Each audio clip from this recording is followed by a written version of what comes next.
What the hell is going on? How many times are these guys going to face late on in an MLG? I cannot believe this. I've never seen a pattern like this in StarCraft 2 to date. You know, if there weren't so many other good games, we could just invite them and give them first and second, just have them play like a best of 7. Why are we holding a tournament anyways? Just these guys, just invite these 2 guys down here. MLG is going to save a lot of money on plane tickets, okay? We just put them, make that the finals. That's apparently the trend that is occurring today. Dude, I mean, DRG right now, he's come in second to Marine King twice at MLG. Yeah.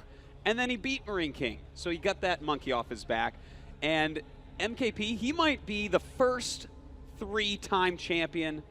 Oh my God. DJ Weed Apollo, what do you guys think about this matchup? Tell us your thoughts, guys. I mean, I almost want to flip this back to you because, right, you guys were through the Brood War era. You saw some of the eternal rivalries that took place, the Boxers Yellow, the potential, of course, the Jadong Flash and whatnot. And, you know, DRG versus MKP is like the 3-letter name rivalry that everyone gets excited about. Exactly. I mean, there's Stefano and Paul. Yes. There's a lot of rivalries in StarCraft 2, but there isn't winning rivalries between 2 champions. And that is the first thing in StarCraft 2, as you said, Tasteless. There's no pattern like it. These guys fight against each other to win the entire thing. Yes. I mean, I think that both of these guys have evolved so much.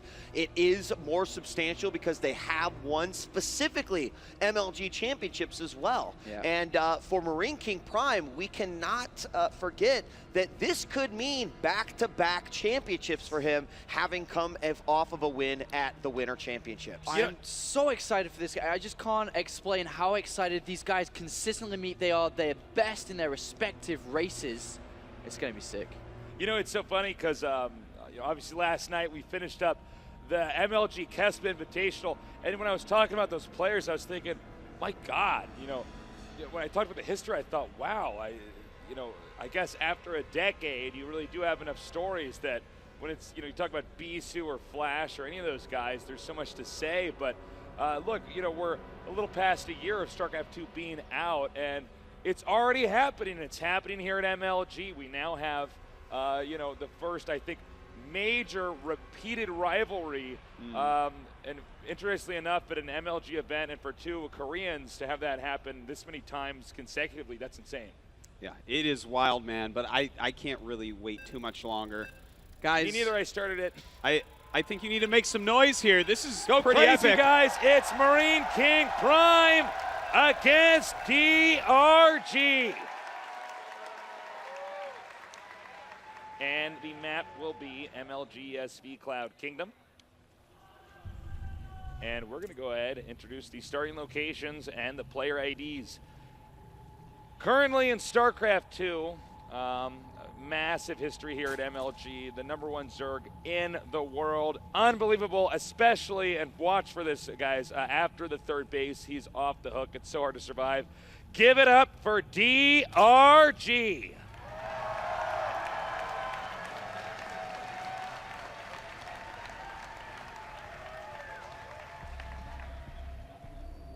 Across the map in the opposite starting location in the upper right, the player with, I think it's easy to say, the best unit control with Terran, the King of Marines.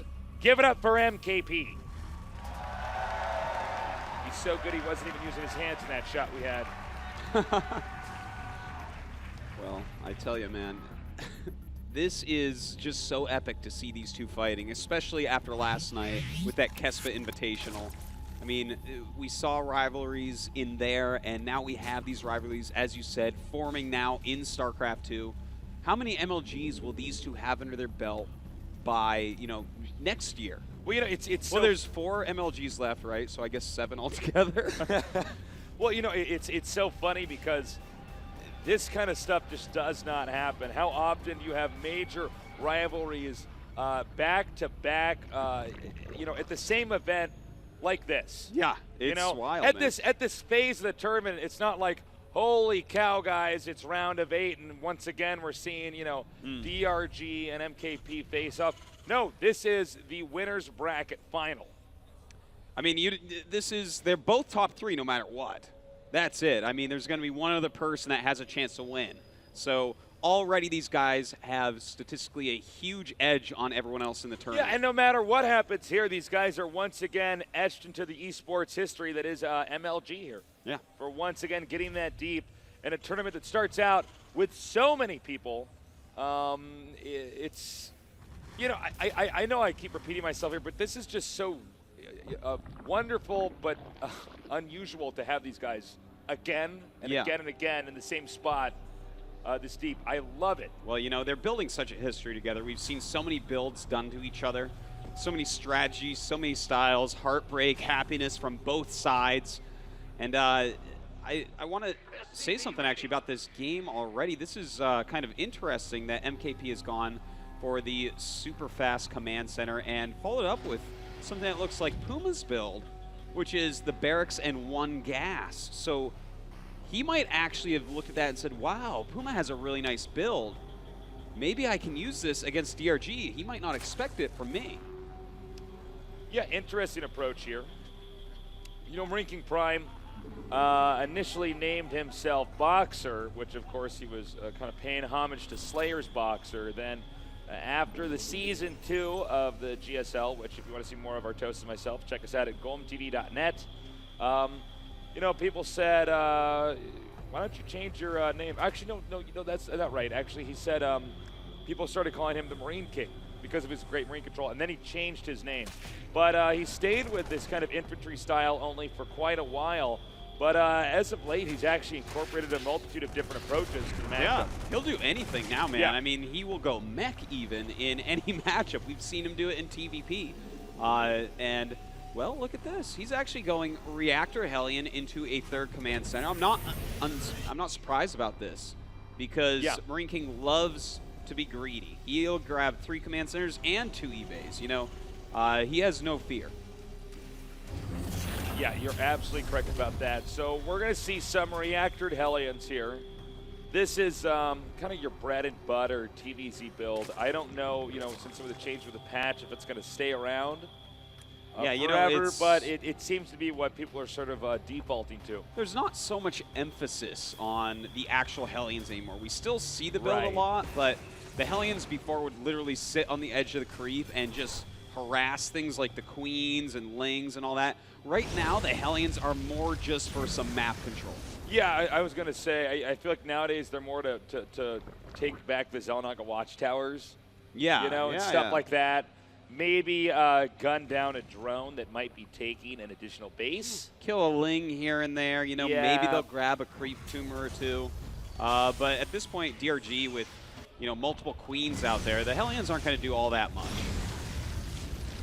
And as you can see here, the Hellions, by the time they got to the 3rd base is already going to be a hatchery. And I know that not everybody that watches, you know, StarCraft 2 knows everything about the game, but even though these Hellions are hitting this hatchery is not going to die. Yeah, the Hellions just are not good against buildings. The game is already over if you ever lose a hatchery to Hellions. Now, as we just saw a shot of, Marine King is going for that double eBay and triple command center. So, I mean, this is a very greedy build, but look at this. He's adding in this very safe measure, which is getting siege tanks quite quickly. And that's something that we've actually seen him die to every now and then, where he tries to stay on Hellion and, you know, just cut too many corners while getting double upgrades and 3 command centers. But with siege tanks and siege mode, he should be completely fine against any early attacks. Yeah, I think you're absolutely correct. You know, it's funny. I think previous to the most recent patch in the game, I think Terran players were way too dependent on Hellions. Yeah. Oh, definitely. They were just, you could get away with anything. You just put Hellions out there and then you do whatever you want. But that's kind of changing now. Not to say that what MarineKingPrime's doing is wrong or something like that, but it's just kind of interesting to see that this component of the metagame is still there. Yeah. Well, right now those Hellions, you know, they're not really doing that much. As we see, he does have a little pack on, but they keep getting chased away by those Queens. Now, he's got to be careful here with the Spine Crawler only at that 3rd. The Hellions could possibly run in and try to get some drones, but, you know, as long as DRG doesn't lose too much, he's going to get to that crazy 3-base economy that you were talking about earlier. Yeah, exactly. And, you know, one thing that is really characteristic of DRG is the fact that he kind of ignores his opponent until the third base is up. Occasionally he'll throw out a couple units, but it's never really to win the game. It's generally to kind of, break a leg of the opponents, cripple them in some way. But no, it's normally that he just gets 3 bases, and then after all the parts of the machine are in place, it activates this moment in DRG's play where he suddenly starts harassing. He tears the guy apart from different corners. And in all the games I've casted of DRG, I would say 9 out of 10 pro gamers just do not keep up. They totally just true. don't get out of their base, or if they get out of their base, they lose their main, and then it's a simple base trade, which DRG is an expert at dealing with. Well, style is something really coming into it right now at the top level. DRG is a mechanical genius. This guy, he macros like a king, obviously very good at everything else, but that's really his strong point. So when he gets there, he's going to be feeling just great. Now, notice the creep spread. It's getting pretty out of hand. Those queens are in the middle of the map, and he's actually gaining map control through the creep. He has a band of queens on the map, when normally you would see a bunch of Hellions out there. He's controlling it all with those queens. Now, I want to point out how much better DRG's creep spread is than the guys we saw last night from Kespa. I mean, these StarCraft 2 pros, they get it. They've been playing StarCraft 2 long enough to realize that one of the key things you need to do with Zerg is actually cake the map with creep. It makes everything difficult for the Terran. Oh, definitely. They have to scan so many times to get rid of them all. You have your speed bonuses. You get to see everything. It's just amazing. Now, we do have MKP moving out a little bit. He's 10 supply down only, and he does have nice upgrades with those 1-1, but there is 1-1 on Zerglings for DRG, as well as 11 mutas on the way. Okay, Terran moving out now. He's in dangerous territory. No, DRG did not activate his 3-base play. He's took 5, staying passive, mixing up his style a little bit here. DRG very clearly did not want to try to defend that hatchery because, to be frank, actually taking 5 bases at this point in time can be a little bit dicey. Yeah, it was smart to take 2 bases at once. He can lose one, it doesn't matter. What he wants to do is get on that 4th base right away. Right. All right, now, MarineKingPrime did not turn around. And here comes the attack now. The Zerglings spilling down. Banelings hitting siege tanks. They should be hitting Marines. MarineKingPrime spreading out, but is that going to be enough? No, there's just not enough Marines here. DRG cleaned this up, and really nice play. This is the sign of a good player, guys. When he's comfortable, there's no hesitation. He says, fine, keep the hatchery. Take it. Give me another 10 seconds, and you're going to lose your whole army anyways. And you know what? A hatchery is a drone and 300 minerals. An army is what you've been building up the entire game. That's actually something very important, Tasis. You have to kill Terran armies with Zerg. Yeah, sometimes you can kill enough of their economy to make the difference, but it's really important to reduce the size of that army so that you can actually max out and be able to fight them correctly. Yeah, particularly with medevacs and siege tanks. Yeah. More so than Marines. Yeah, exactly. Right. Those are expensive. He's moving out again. This will be canceled. Oh, God, actually let it die. Sorry, DRG. Had too much faith in there. So now he's going to go ahead and try to get the 3rd base here.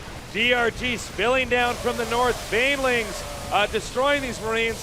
And, I don't know what to say, guys. I think that, am I wrong, Artos? Is it just too late for Marine King? I don't think it is yet, but this is kind of funny to see. He keeps on sending out armies and losing them. But do you know who this reminds me of? Who? MVP SC. SC plays kind of like this, where you get up to like 3 bases and then you keep sending these armies and trying to be cost efficient time after time after time, even though you're losing them, and you eventually whittle the Zerg down. Look at the supplies. MKP still at 166 against 179 of DRG. That's close. Oh my God, the creep spread is so good that he actually can't take his 4th base. That's amazing. That is something else. So DRG actually just has so much so much real estate on the map right now. Hold on, my God! The Banelings just connecting with so many Marines. The Muta's coming in, and he has to try to save these medevacs, but it looks at least a few of them will go down. Huge moves by DRG here. The command center taking a lot of hits here. If you can get the command center, that's just another huge blow to MarineKing. MarineKing trying to go in here and save it. He cannot. The Banelings now chasing the Marines. And it looks like Boom! he will hold that, but he lost his command center. So Marine King's going to have a very hard time getting up a 4th base. He's lost a lot of armies, still has a lot of supplies, sure, but with this creep spread and the extra base with a 5th on the way once again, DRG is looking strong to take this game. You know, to be honest, I think our Terran player needs to expand to the center right location, the location without the creep. Yeah, right here, because that top center is completely occupied. But Tasteless, he already has a refinery up there. As you guys could see, yeah, it's too bad he invested in that refinery. I don't know if that's going to be used anytime soon. I think that's going to be an antique on this map by the time this game is done. Now, oh, here we go again. DRG coming in with Lings and Banes. The Thor's trying to stop these mutas, but there is too much. And Marine King losing another army. But again, this is looking so much like how SC likes to play. Look at the supplies. He's lost like 4 armies, and it's 150 to 170. That's really close. yeah, it's funny because you're right. We've seen Marine King basically lose every battle, but his supply never sinks below 150, which means his production rate's insane. But remember, guys, they're going to run out of money here pretty soon. Marine King is, and from there, it's going to be bad news. He can't keep refilling this or reloading this army. So I would say Marine King has 1 or 2 more opportunities to escape out of his base, do some damage, and after that, if he does not do enough, DRG is going to take this game. Well, you know, very interesting. I just looked at the units lost tab, Tasteless, and it's 15K in resources lost for MKP and almost 13K lost for DRG. So, damn. I mean, he is up that 1 base, and he has been a little bit more cost efficient. So that's why it looks like he's going to win, but it's not something that can't be conquered. MKP still has his chances in this game. He just needs to get a 4th up. It's actually, at this point in time, I think it's not even about damaging DRG. It's about making the game go on for the next 10 minutes. Yeah. Well, right now he is pushing across. Once again, both players are maxed out. Broodlords have just hatched. We have a lot of Lings and Banes on the map. He is deep now into the Zerg's territory. You cannot turn around now. DRG coming in from the north here. Uh-oh, and those Broodlords out of position. He's going to get a lot of them. The Banelings being wasted on tanks quite a bit. Beautiful. Oh my God, growth, MKP won that battle. Oh. Okay, it's out of control. He has a small window of time now to do as much damage as humanly possible while DRG attempts to recuperate. This base will go down. MKP now spreading. Hatchery gone. That actually puts DRG on 3 bases versus 3 bases. I have the most insane nerd chills, Tasteless. This is amazing that Marine King is somehow fighting back. Look at these supplies. He has taken the supply lead for the first time in this game. But again, if we get a shot of the north here, he's trying to take the location that is creep saturated. He needs to take the center right. But anyways, moving onward. Not enough Banelings here. Marines can be split too easily. Well, maybe I spoke too soon. Probably enough Banelings here. And okay. Look now at this. The playing field is even. It's evened out. He's killed off yet another army, Tasteless, but look at the supply. DRG's only at 111 against 129. I mean, this is absolute craziness. 70 SCVs to 72 drones. I think he needs to result to burrow Banelings at this point in time. He needs to economize a little bit better. But, okay, Terran moving out now. I actually thought this game was going to be over from ranking, but I guess I was wrong. Oh, man, this style, we don't see it that often, but it can be powerful. Taking a shot of the minerals here. If we can see the quickest shot of the 3rd base here for the Terran. How many minerals? Okay, so he has to land the command center in about under 2 minutes. Yeah, he has to in about under 2 minutes, or he is dried up. So the sand is running out of the hourglass for Marine King. He needs this 3rd base where he will transfer all of his SCVs. Meanwhile, Marine King continuing to move out across the map and try to keep DRG on his toes. DRG up against the ropes, but Marine King is running out of money and running out fast. You know, this game is already 22 minutes old, but it is a scrappy one. Just both of them actually falling to very low economies, barely mining at this point. And it's going to come down a lot to micro now. Now, that, of course, is very good for MKP, but DRG is making a few infestors here and there, which are going to help out a lot. If we can get a shot of the 2 mining bases for Zerg here, I want to kind of show this to the audience. See how many minerals are there? And then if we can get the other Zerg base that's mining. Lots of minerals. Now let's go to the Terran's base. A lot of drones on follow there, by Terran's the way. 4th, please, thank you. just now going to get that. That's all that MarineKingPrime has. I don't know why the hell that's not landed yet. I don't know if It's that's so something creep. underneath that. Oh, is there still creep Yeah. under there? Oh my God. There's a lot of creep there. And there you go. Creep being cleaned up. Okay, so guys, to kind of next chapter of this game, MarineKingPrime survived.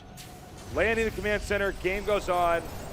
All odds against Marine King previously. Now he's alive. DRG still with a healthy economy.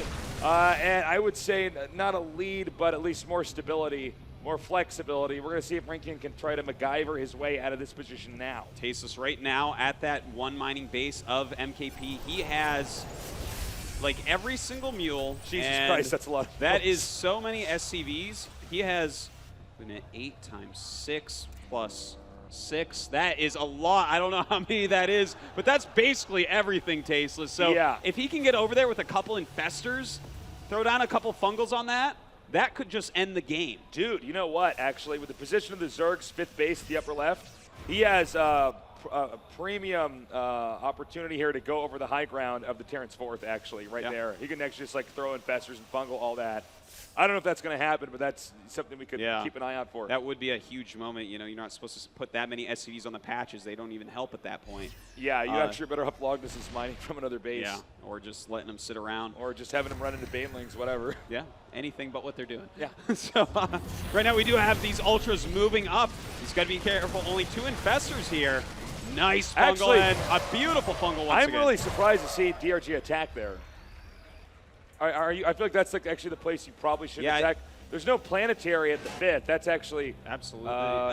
Well, you can't attack the 4th just because there's so many units there. But yeah, attacking up there where there's a sensor tower and he could be trapped, it's dangerous. But he did get in and get out, so that was good. Now he is backing up a little bit. A lot of banelings were being made, but he canceled as Marine King was moving south. That was a pro move right there. Get the hell out of there. We saw Stefano bungle some games earlier. He was not comfortable canceling after starting. Okay, Marine King's pushing out. Both of them I are think maxed again. This should be the tensest moment of the game as both players are still in fragile states here despite being maxed. Oh, here we go. So many banelings rolling in. The ultras coming in from both sides, and Marine King looks like he is going to be crushed here, but the supply staying relatively even. The Ultralisk crushing through everything. Can the Ultralisk get up here and take out the only source of income for Marine King? A mass exodus of SCVs!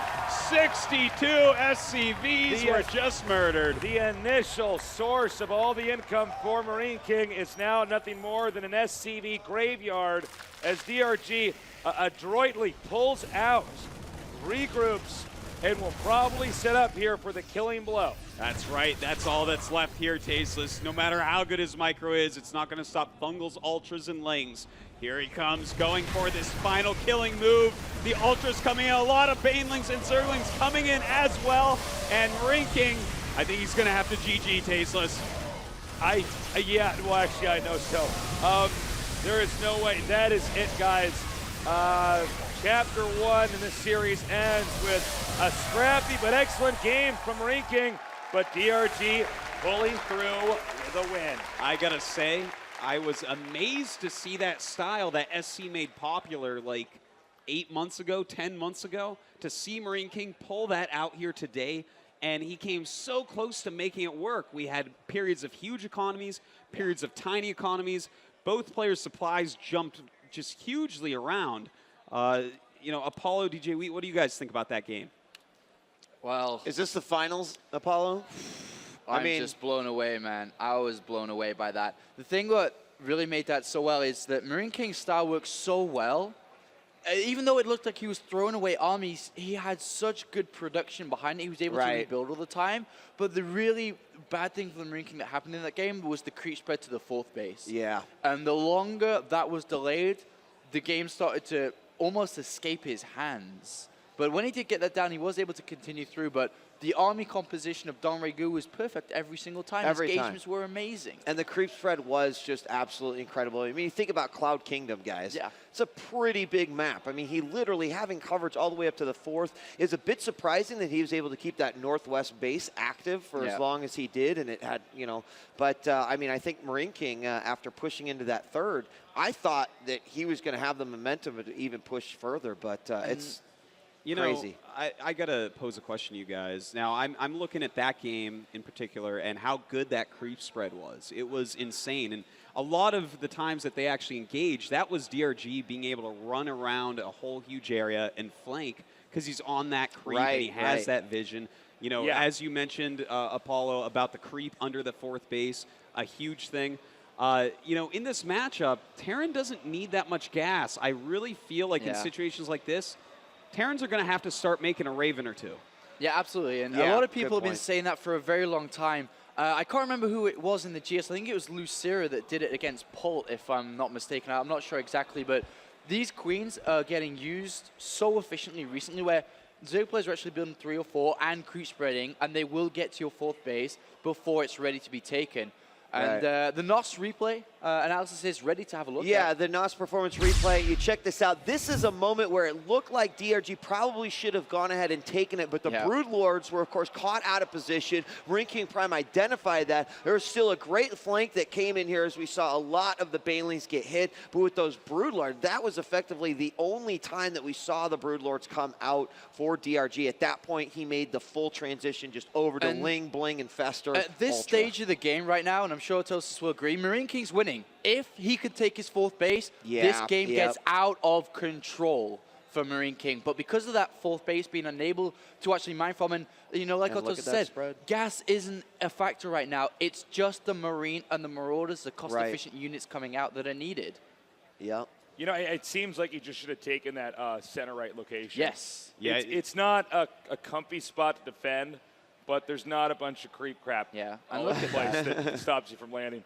I mean, you know, this really does go to show you just the sheer impact of what creep can actually do if you push it far enough. Oh yeah, this game you couldn't land his command center. Imagine for a moment, think back to some of the other arenas before the Queens had that 5 range. Would that game have looked like that? No, it would have looked completely different. Really, really crazy stuff. And also, I want to highlight that MarineKingPrime played so damn well. Oh yeah. Despite, for a brief period of time, actually running on empty. Yeah. All right.